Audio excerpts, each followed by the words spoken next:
Hey everybody, what's up? This is Sweezy's World. Thanks for stopping by. I appreciate it. Hope you all had a great day yesterday.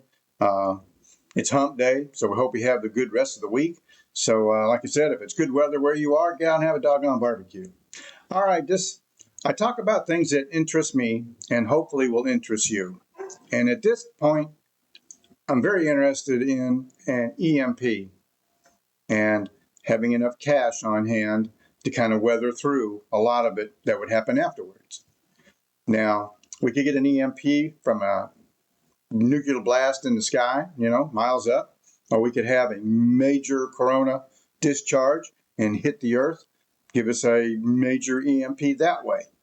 But being prepared for it is the best thing you can do, all right? But let's take a hypothetical. You go to bed at night, you wake up in the morning, nothing works. And you're thinking, well, what the hell? Why is nothing working? Because you didn't really hear anything. And you didn't know that there was atomic weapons above you that blasted late last night and knocked out every civilian piece of equipment everywhere. Just saying. Whatever cash you have on hand is probably what you'll have.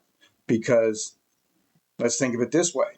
If there's no electrical power, the banks are closed, ATMs are closed, you can't get any money. Most people probably won't take a check if you still use checks. It'd be a very dire situation. So I say stash some cash for this exact scenario because you don't never know when it can happen because we have enemies all over the place. They could do it. The sun could go Looney Tunes. It could do it. Same result. No electrical power, no money out of the banks. Whatever you got, like I said, no credit cards. That's not going to work either. Nothing's going to work. So whatever you have in cash on hand for at least the next foreseeable few months, that is what you'll have.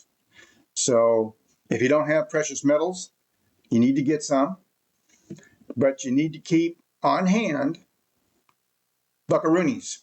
You do. Stash them, save what you can and even put it in a big, mason jar, right? And go the old fashioned way in some place out in your immediate backyard, shovel up a hole, put it down in there, and then close it up. And then you got cash. Or you can keep it with you or keep it on the house. Just saying. It's just one way. But there are also ways you can EMP your home, proof your home. You can buy products to EMP proof your car. I suggest maybe using them. If you do and your car still works, you probably be one of the very few that has one that works. But make sure you have a siphoning hose, especially one with a crank, because you're not going to be able to buy gasoline anywhere. So in order to get it, you're going to have to shove it down in a big tank, draw it out, put it in your vehicle. I mean, that's just how it is. That's what'll happen. It'll be doggy dog.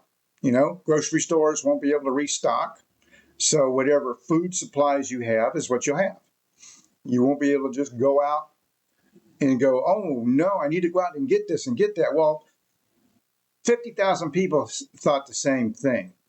And so how long does it take to clean out a grocery store? Not long. Under normal circumstances, they keep enough supplies for 3 days. So after that, the doo-doo can happen. You know what I'm saying? And I'm just saying, be prepared. An EMP is very likely, although on the other hand, maybe not so likely. But then who really likes us, Americans? North Korea surely don't. China surely doesn't. Iran surely doesn't. It is what it is. So just prepare yourself and be ready and make sure you got stash and cash and make sure you maybe proof, your home if you can, because there are products out there you can do that with. You can make a Faraday cage. You get yourself like a 55-gallon plastic trash can. You line it with aluminum foil or that lead line foil that you can still find. That's even better. And you line it. And you line the top and you put extra stuff in there, extra electronics, walkie-talkies, radio. You put stuff in there. Crank radio. Make sure you have a crank radio and put that inside there and anything else you think you might need that's electronics, maybe an extra iPad or something, put it down in there, shove the top on there, seal it up pretty good, shove it in a corner. Don't worry about it then. Just saying. Use your noodle, okay? Be prepared. It's the only way you can be. You know, when we talk about prepping, you got to be prepared for it. And this is all my opinion, but it is what it is. If they launch an attack against us, which they could be a problem. It could be a big problem. So, all right, then, until next time, it's nothing but love for you guys. I really mean it. Thank you so much for stopping by, and we'll catch you later.